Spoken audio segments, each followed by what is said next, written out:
സമാഗമന കൂടാരത്തെക്കുറിച്ച് ബ്രദർ ബിജി പള്ളിക്കൽ 57 എപ്പിസോഡുകളിലായി നടത്തിയ പ്രഭാഷണ പരമ്പരയുടെ ഓഡിയോ CD, കൂടാതെ സിസ്റ്റർ ഷീജ ബിജിയുടെ പുതുവത്സര സന്ദേശം രേഖ മാറ്റിയെഴുതുന്ന ദൈവം, ഈ 2 CDകളും വിപണിയിൽ ലഭ്യമാണ്. കോപ്പികൾ ആവശ്യമുള്ളവർ ബന്ധപ്പെടുക. 9447 390 526 9947 810 001.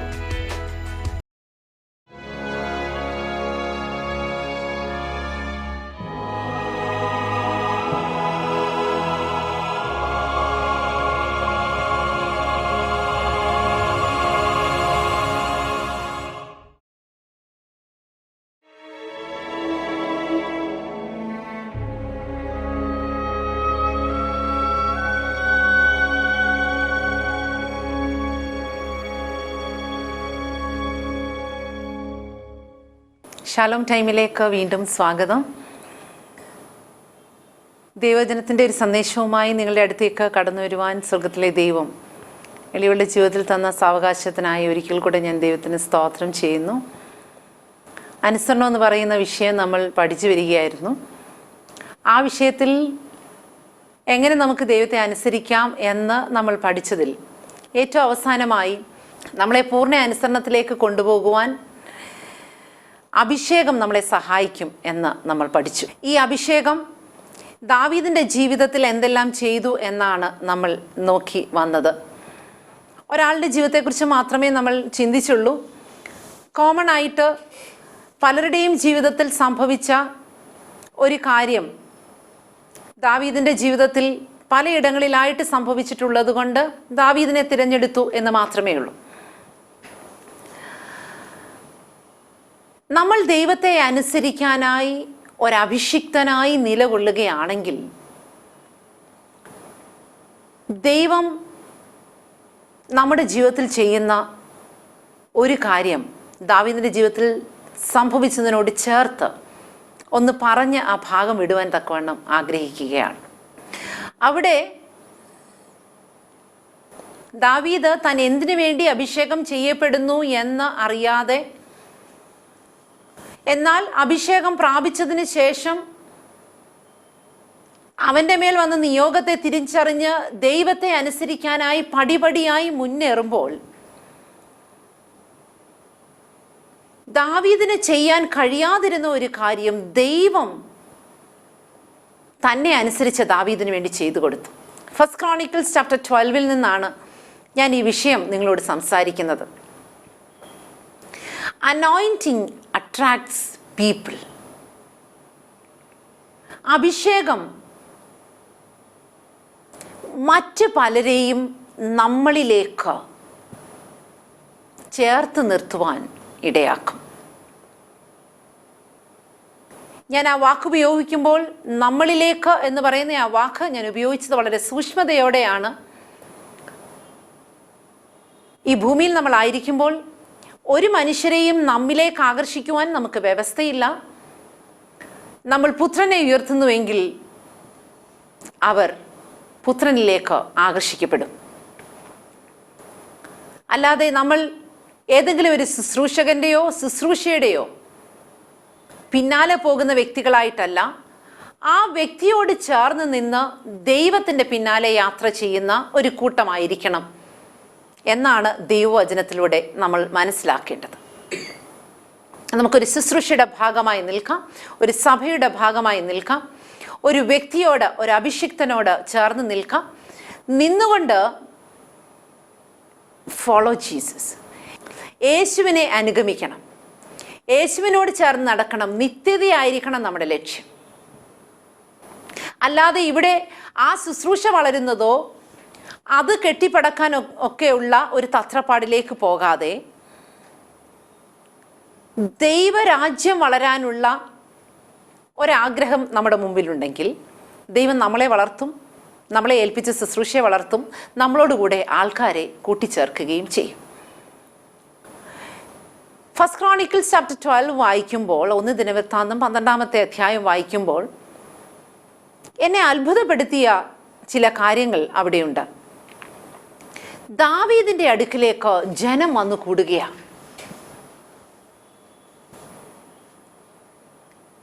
ദാവീദിൻ്റെ അടുക്കിലേക്ക് ജനം വന്നു കൂടുമ്പോൾ അതിനു മുമ്പ് കുറച്ച് പേര് ദാവീദിൻ്റെ അടുക്കിലേക്ക് ഓടി വന്നു. അത് ദാവീദിൻ്റെ അപ്പനും കുടുംബത്തിലുള്ളവരും പിന്നെ കുറേ കഷ്ടത അനുഭവിക്കുന്നവർ, ഞെരുക്കമുള്ളവർ, കടമുള്ളവർ, അങ്ങനെ കുറേ പേരാണ് ദാവീദിൻ്റെ കൂടെ ഉണ്ടായിരുന്നത്. അങ്ങനെ ഒരു സ്റ്റേജ് ഉണ്ട്. ദാവീദിൻ്റെ മേൽ വീണ അഭിഷേകത്തിൻ്റെ മറ്റൊരു പ്രത്യേകത എന്തായിരുന്നെന്നറിയാമോ? അവൻ സിക്ലാഗിൽ താമസിക്കുന്നു. അവൻ്റെ തന്നെ ജീവിതത്തിനായി അവനെ തന്നെ ടേക്ക് കെയർ ചെയ്യുവാനായിട്ടുള്ള യാതൊരു സാഹചര്യങ്ങളും ഇല്ലാതെ ഓടി നടക്കുമ്പോഴും അവനവൻ്റെ പിതൃഭവനത്തെ സംരക്ഷിച്ചു. ഒരഭിഷിക്തൻ ഒരിക്കലും തൻ്റെ പിതൃഭവനത്തെ മറന്നു പോകത്തില്ല, തൻ്റെ രക്തബന്ധങ്ങളെ മറന്നു പോകത്തില്ല. അവർ അവനോട് ചേർന്ന് നിൽക്കാൻ വില്ലിങ് ആണെങ്കിൽ അവരെ സംരക്ഷിക്കാനുള്ള ഒരു മനസ്സ് ദാവീദിനുണ്ട്. എന്നാൽ രക്തബന്ധങ്ങൾ ചേർന്ന് നിൽക്കുന്നില്ല എങ്കിൽ ഈ അഭിഷിക്തന് പ്രത്യേകിച്ച് ഒന്നും ചെയ്യാൻ കഴിയത്തില്ല. പക്ഷേ അവർ ചേർന്ന് നിൽക്കുന്നുവെങ്കിൽ അവൻ്റെ പിതൃഭവനം അവൻ്റെ അടുക്കിലേക്ക് വന്നു എന്നാണ് നമുക്കവിടെ വായിക്കാൻ കഴിയുന്നത്. അങ്ങനെ വരുന്നുവെങ്കിൽ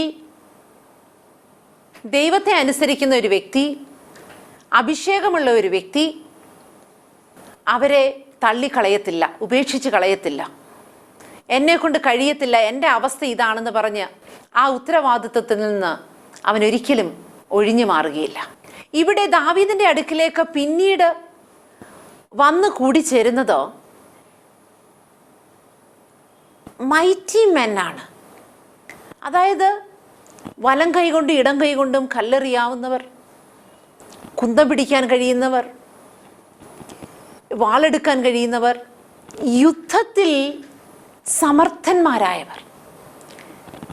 പിന്നീട് നമ്മൾ ശ്രദ്ധിച്ചു നോക്കിയാൽ യുദ്ധതന്ത്രജ്ഞന്മാർ, അവൻ്റെ സൈന്യാധിപനായിട്ടൊക്കെ മാറിയ വ്യക്തികൾ, ശൗലിൻ്റെ കൂടെ ഉണ്ടായിരുന്ന വളരെ പരാക്രമശാലികളായ വ്യക്തികൾ പോലും ദാവീദിൻ്റെ അടുക്കൽ വന്നു ചേരുന്നു. ഇത് നടക്കുന്നത് ദാവീദ് രാജാവായതിനു ശേഷമല്ല. രാജാവായതിനു ശേഷം വന്നു ചേരുകയാണെങ്കിൽ ഇറ്റ്സ് ക്വൈറ്റ് നാച്ചുറൽ. പക്ഷേ ഞാനും നിങ്ങളും ദൈവിക ദർശനത്തിന് ചുവട് വെക്കുന്ന വ്യക്തികളാണെങ്കിൽ, നമ്മുടെ വിളിക്കകത്ത് മുന്നേറുന്ന വ്യക്തികളാണെങ്കിൽ, ദാവീദിനെ പോലെ അവൻ്റെ ജീവന് വേണ്ടി അവൻ ഓടി നടക്കുന്ന ഒരു കാലഘട്ടമാണ്. അവൻ ഗുഹയ്ക്കകത്തും സിക്ലാഗിലും ഒക്കെ പാർക്കുന്ന ഒരു കാലഘട്ടം. ആർക്കും എപ്പോൾ വേണമെങ്കിലും വന്ന് ആക്രമിക്കത്തക്ക വിധത്തിൽ, പ്രത്യേകിച്ച് ഒരു സംരക്ഷണവും ഇല്ലാത്ത ഇടങ്ങളിൽ ഭയത്തോടെ, സ്വന്തം ജീവന് വേണ്ടി പോലും ഭയത്തോടെ ഓടി നടക്കുന്ന ദാവീദ്. അങ്ങനെയുള്ള ദാവീദിൻ്റെ അടുക്കലേക്ക് ശൗൽ രാജാവിൻ്റെ ബന്ധുക്കൾ പോലും അട്രാക്റ്റ് ചെയ്യപ്പെട്ടു. അവരെ പോലും ആകർഷിച്ച് കൊണ്ടുവന്ന് തൻ്റെ കൂടെ നിർത്തത്തക്കവണ്ണം ഈ അഭിഷേകം ദാവീദിൽ ജ്വലിച്ചു നിന്നു.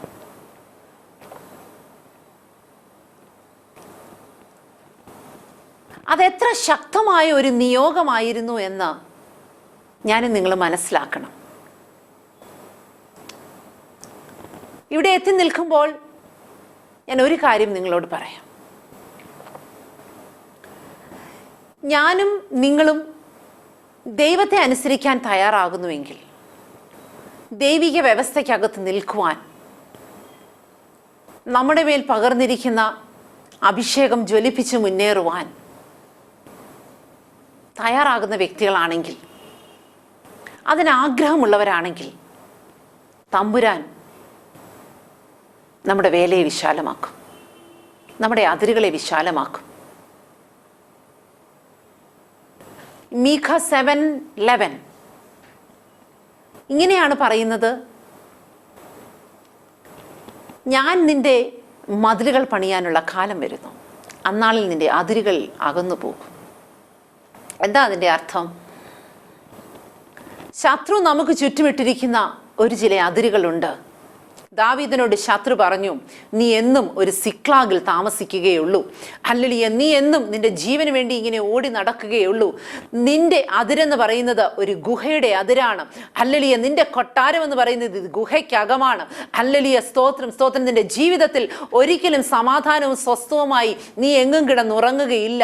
ഹല്ലേലൂയ, നിന്റെ കൂടെ ഹല്ലേലൂയ കുറെ പട്ടിണി പാവങ്ങളെ ഉണ്ടാവുകയുള്ളൂ. ചില ഞെരുക്കമുള്ളവരും കടമുള്ളവരും ചില പ്രയാസമുള്ളവരും ഹല്ലേലൂയ സ്തോത്രം ചില രോഗികളും ക്ഷീണിതരും ഒക്കെ മാത്രമേ നിന്റെ കൂടെ കാണുകയുള്ളൂ. ഒരു ചെറിയ കൂട്ടമായി ഇങ്ങനെ അലഞ്ഞു നടന്ന് നിന്റെ ജീവിതം അവസാനിക്കും. ശത്രു നിനക്കിട്ടിരിക്കുന്ന അതിരാത്. പക്ഷെ ദൈവത്തിൻ്റെ ആത്മാവ് പറയുന്നു, നിന്റെ മതിലുകൾ പണിവാനുള്ള കാലം വരുന്നു. അതെ, ഞാൻ നിന്റെ മതിലിനെ പണിയാനുള്ള കാലം വരുന്നു. അന്നാളിൽ ശത്രു നിനക്ക് വേണ്ടി ഇട്ടിരിക്കുന്ന അതിരുകൾ അകന്നു പോകും. അവന്റെ ആശ നശിച്ചു പോകും. ശത്രു നിനക്ക് വെച്ചിരിക്കുന്ന വരച്ചിരിക്കുന്ന വര, ആ ശത്രുവിന്റെ ആ ഇടം നീ സൂക്ഷിച്ചു നോക്കും, കാണുകയില്ല. കാരണം ദൈവം ഒരു അതിരിട്ട് നിനക്ക് മതിൽ പണിയാൻ പോവുകയാ. ഞാൻ പറയും കോട്ട പണിയാൻ പോവുകയാ. അല്ലയോ ദാവീദേ, ഹല്ലേലൂയ സ്തോത്രം, സിയോൻ കോട്ട നിന്റെ കരങ്ങളിൽ തരുവാൻ ഹല്ലേലൂയ യെബൂസ്യർ വാടുകൊണ്ടിരിക്കുന്ന ഹല്ലേലൂയ സ്തോത്രം സ്തോത്രം കോട്ടയെ പിടിച്ച് ഹല്ലേലൂയ അതിന് നിന്റെ പേരിടുന്ന കാലം വരുന്നു. ആ കാലഘട്ടം അടുത്തത് കൊണ്ട് അതിനെ പിടിച്ചെടുക്കാൻ പറ്റുന്ന ചിലരെ, പരാക്രമശാലികളായ ചിലരെ, യുദ്ധത്തിൽ മുന്നേറാൻ കഴിയുന്ന ചിലരെ അവൻ നിന്റെ കൂടെ കൂട്ടിച്ചേർക്കുകയാണ്. ഈ നാളുകളിൽ ദൈവത്തെ അനുസരിക്കാനായി ഇറങ്ങി തിരിച്ചിട്ട് അഭിഷേകത്തോടെ മുന്നേറിയിട്ട് ചിലരുടെ വസ്ത്രാഗ്രം, ചിലരെക്കുറിച്ച് എന്തെങ്കിലും പറഞ്ഞപ്പോൾ, എന്തെങ്കിലും ഒരു അബദ്ധം വന്നപ്പോൾ ദൈവസന്നിധിയിൽ മനസ്താപത്തോടെ ഇരുന്നിട്ട് വീണ്ടും അലഞ്ഞു നടക്കുന്നത് പോലെയുള്ള ഒരനുഭവമാണ് നിങ്ങളുടെ ജീവിതത്തിൽ ഉള്ളതെങ്കിൽ നിങ്ങളോടാണ് ഇന്നത്തെ ഈ സന്ദേശം. ദൈവത്തിൻ്റെ ആത്മാവ് പറയുന്നു, നിങ്ങളുടെ ആ കാലഘട്ടം അവസാനിക്കാറായി. നിങ്ങളുടെ കൂടെ ചില ശക്തന്മാരെ ദൈവം കൂട്ടിച്ചേർക്കും. ചില പരാക്രമശാലികളെ ദൈവം കൂട്ടിച്ചേർക്കും. വലം കൈകൊണ്ടും ഇടം കൈകൊണ്ടും കല്ലെറിയാൻ കഴിയുന്നവർ. അതെ, ഹല്ലേലൂയ, ഞാൻ ഇങ്ങനെ പറയും, ഹല്ലേലൂയ സ്തോത്രം സ്തോത്രം. കല്ലെറിയുക എന്ന് പറഞ്ഞാൽ ചെറിയ ചെറിയ സ്തോത്രം പറയുന്നവരായിരിക്കാം. ഹല്ലേലൂയ സ്തോത്രം സ്തോത്രം. എന്നാൽ ഹല്ലേലൂയ ഹല്ലേലൂയ ശക്തിയോടെ ഹല്ലേലൂയ ജീവിതത്തിന്റെ ഏത് സാഹചര്യങ്ങളിലും സ്തുതിക്കാൻ കഴിയുന്ന ചിലതിനെ ഹല്ലേലൂയ ദൈവം നിന്റെ കൂടെ കൂട്ടിച്ചേർക്കും. Hallelujah hallelujah. വാളുള്ള ചിലതിനെ ദൈവം കൂട്ടിച്ചേർക്കും. കുന്തവും പരിചയമേന്തുന്ന ചിലതിനെ ദൈവം കൂട്ടിച്ചേർക്കും. വിശ്വാസത്തിന്റെ പരിചയമുള്ള ചിലതിനെ ദൈവം കൂട്ടിച്ചേർക്കും. ദൈവവചനത്തിന്റെ വാളുള്ള ചിലതിനെ ദൈവം കൂട്ടിച്ചേർക്കും. ഹല്ലേലൂയ സ്തോത്രം സ്തോത്രം. ഹല്ലേലൂയ ഗിദെയോനെ പോലെ ഹല്ലേലൂയ അകത്ത് പരാക്രമമുള്ള ചിലതിനെ ദൈവം കൂട്ടിച്ചേർക്കും. Hallelujah hallelujah. കാരണം ഹല്ലേലൂയ നീ സിയോൻ കോട്ട പിടിക്കാൻ കാലമായി. ദൈവം എന്റെയും നിങ്ങളുടെയും മതിലുകൾ പണിയുവാൻ കാലമായി. ശത്രു വിട്ടിരിക്കുന്ന അതിരുകൾ അകന്നു പോകുന്ന കാലമായി. അതിനുവേണ്ടി ഈ ദിവസങ്ങളിൽ നമുക്ക് ഒരുങ്ങാം പ്രിയപ്പെട്ടവരെ. ദൈവത്തിൻ്റെ പരിശുദ്ധാത്മാവ് നമ്മളെ അതിന് സഹായിക്കും. നിങ്ങൾ ഓർത്തു നോക്കുക, ഈ പരാക്രമശാലികളായ വ്യക്തികൾക്ക് ശൗലിൻ്റെ സൈന്യവ്യൂഹത്തിനകത്ത്, ശൗലിൻ്റെ ആ ഭരണത്തിനകത്ത്, ശൗലിൻ്റെ കൊട്ടാരത്തിനകത്ത് they could have had very good positions. നല്ല സ്ഥാനമാനങ്ങളോടെ ഈ അലഞ്ഞു നടക്കേണ്ടുന്ന യാതൊരു കാര്യവുമില്ലാതെ സുഖകരമായി ഇവർക്ക് ജീവിക്കാം. പക്ഷേ ഒരു സെക്യൂർഡ് ആയിട്ടുള്ള ഒരു ലൈഫ് ഇവർക്ക് ശൗലിനോട് ചേർന്ന് നിന്നാൽ ഇപ്പോൾ കിട്ടും. പക്ഷെ എന്തുകൊണ്ടോ ഇവർ ഒന്നുമില്ലാത്ത ദാവീദിന്റെ പുറകെ നടക്കുന്നു. നമുക്ക് ഈ നാളുകളിൽ ആ വിധത്തിൽ ദൈവം ശക്തന്മാരായി ഉപയോഗിക്കാൻ പോകുന്ന ഒരു ചിലരെ നമ്മളോടുകൂടെ കൂട്ടിച്ചേർത്ത് നിർത്താനുള്ള, അവരെ അട്രാക്ട് ചെയ്ത് നിർത്താനുള്ള ഒരു അഭിഷേകവും നിയോഗവും സ്വർഗം നമ്മുടെ ദൈവത്തെ അനുസരിക്കുന്ന ആ ജീവിതയാത്രക്കിടയിൽ തരട്ടെ എന്ന് ഞാൻ പ്രാർത്ഥിക്കുന്നു.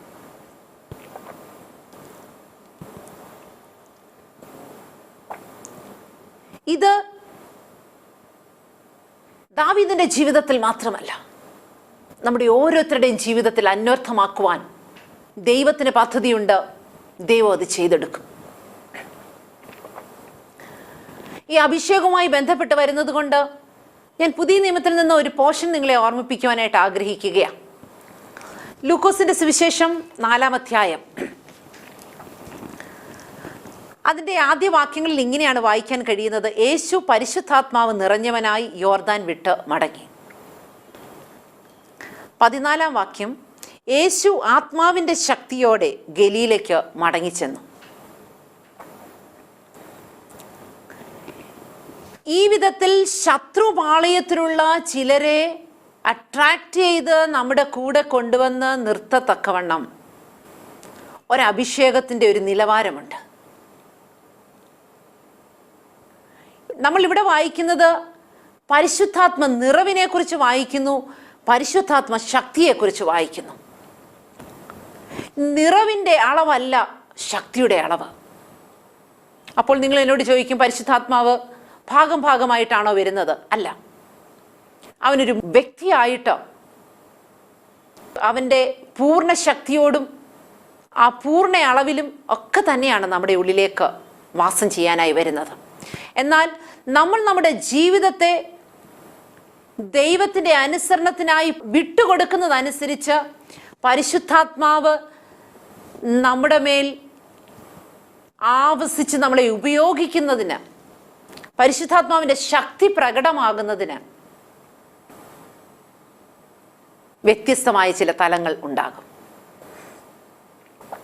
അതിന് നമ്മളെ തന്നെ നമ്മൾ ഈൽഡ് ചെയ്ത് കൊടുത്താലേ അത് നടക്കത്തുള്ളൂ. കാരണം ഹോളി സ്പിരിറ്റ് ഒരിക്കലും നമ്മളെ പൊസസ് ചെയ്യുന്ന ഒരു അവസ്ഥയല്ല. അത് ഈവിൾ സ്പിരിറ്റാണ് നമ്മളെ പൊസസ് ചെയ്ത് ഹല്ലേലൂയ ഈവിൾ സ്പിരിറ്റിനെ ആഗ്രഹിക്കുന്ന എല്ലാം നമ്മളെ കൊണ്ട് ചെയ്യിപ്പിക്കുന്നത്. No, Holy Spirit is not like that. Holy Spirit നമ്മളെ ഉപദേശിക്കും, വഴി നടത്തും, ജെന്റിലായിട്ട് നമ്മളോട് കാര്യങ്ങൾ പറയും. അല്ലാതെ ഒരിക്കലും നമ്മളെ നിർബന്ധിച്ച് പുഷ് ചെയ്ത് ഒരു കാര്യം ചെയ്യിപ്പിക്കത്തില്ല. നമ്മൾ നമ്മുടെ ജീവിതത്തെ വിട്ടുകൊടുക്കണം. ഈ പരിശുദ്ധാത്മാ നിറവുണ്ടെങ്കിൽ എന്ത് സംഭവിക്കും? ദൈവത്തിൻ്റെ കൽപ്പനകൾ നമുക്ക് അനുസരിക്കാൻ കഴിയും. പരിശുദ്ധാത്മാ നിറവുണ്ടെങ്കിൽ നമുക്ക് ഉപവസിക്കാൻ കഴിയും.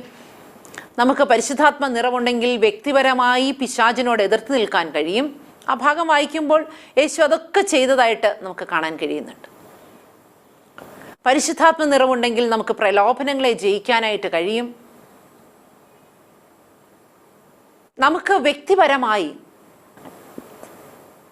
ഈ ഭൂമിയിൽ ജയകരമായ ഒരു ക്രിസ്തീയ ജീവിതം നയിക്കുവാൻ പരിശുദ്ധാത്മ നിറവ് മതി.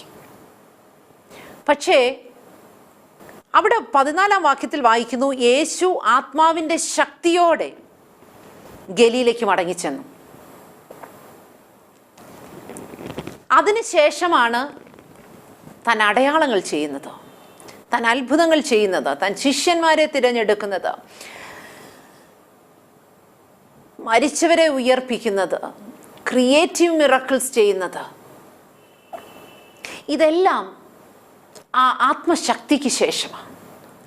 അപ്പോൾ പരിശുദ്ധാത്മാവിൻ്റെ നിറവ് നമ്മുടെ വ്യക്തിപരമായ ജീവിതത്തിൽ ജയകരമായ ഒരു ജീവിതം നയിക്കുവാൻ നമ്മളെ സഹായിക്കുന്നതിനോടൊപ്പം നമ്മൾ നമ്മുടെ ജീവിതത്തെ പൂർണ്ണമായി ഏൽപ്പിച്ചു കൊടുക്കുമെങ്കിൽ പരിശുദ്ധാത്മാവിൻ്റെ പൂർണ്ണ ശക്തി നമ്മളിലൂടെ മറ്റുള്ളവർക്ക് പ്രയോജനകരമായ വിധത്തിൽ പ്രകടമാകും. ഇത് പരിശുദ്ധാത്മാവിൻ്റെ ശക്തിക്ക് വരുന്ന വ്യത്യാസമല്ല, പരിശുദ്ധാത്മാവിൻ്റെ അളവിൽ വരുന്ന വ്യത്യാസമല്ല, നമ്മൾ നമ്മുടെ ജീവിതത്തെ വിട്ടുകൊടുക്കുന്നതിൻ്റെ വ്യത്യാസം മാത്രമാണ്. അപ്പോൾ അങ്ങനെയാണെങ്കിൽ ദൈവത്തെ അനുസരിക്കുവാൻ, പൂർണ്ണ അനുസരണത്തിലേക്ക് പോകുവാൻ നമ്മുടെ ജീവിതത്തെ നമ്മൾ ഏൽപ്പിച്ചു കൊടുക്കുമ്പോൾ ആ ഒരു ജീവിതത്തിലേക്ക് നമ്മൾ മുന്നോട്ട് പോകുമ്പോൾ ഈ വിധത്തിലുള്ള ശക്തിയോടുകൂടിയുള്ള ഒരു അഭിഷേകം നമ്മൾക്ക് നിലനിൽക്കുവാൻ മാത്രമല്ല, അനേകരെ ഈ അനുസരണത്തിലേക്ക് നടക്കുവാൻ, അനേകരെ ഈ കൃപയിലേക്ക് കൊണ്ടുവരുവാൻ ഒക്കെ ഉപയുക്തമായി തീരും. ദൈവത്തിൻ്റെ പരിശുദ്ധാത്മാവ് നമ്മളെ ആ വിധത്തിൽ നയിക്കട്ടെ എന്ന് ഞാൻ ആത്മാർത്ഥമായിട്ടും പ്രാർത്ഥിക്കുകയാണ്.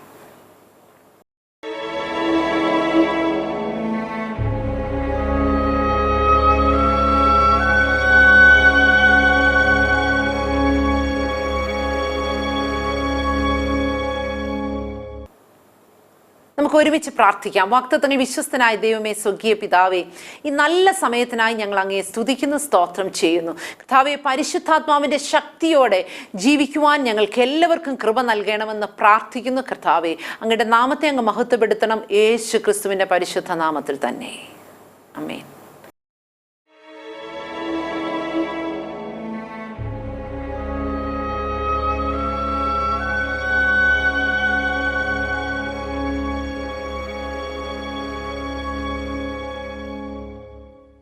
സമാഗമന കൂടാരത്തെക്കുറിച്ച് ബ്രദർ ബിജി പള്ളിക്കൽ 57 എപ്പിസോഡുകളിലായി നടത്തിയ പ്രഭാഷണ പരമ്പരയുടെ ഓഡിയോ CD, കൂടാതെ സിസ്റ്റർ ഷീജ ബിജിയുടെ പുതുവത്സര സന്ദേശം രേഖ മാറ്റിയെഴുതുന്ന ദൈവം, ഈ 2 CDകളും വിപണിയിൽ ലഭ്യമാണ്. കോപ്പികൾ ആവശ്യമുള്ളവർ ബന്ധപ്പെടുക. 9447 390 526 9947 810 001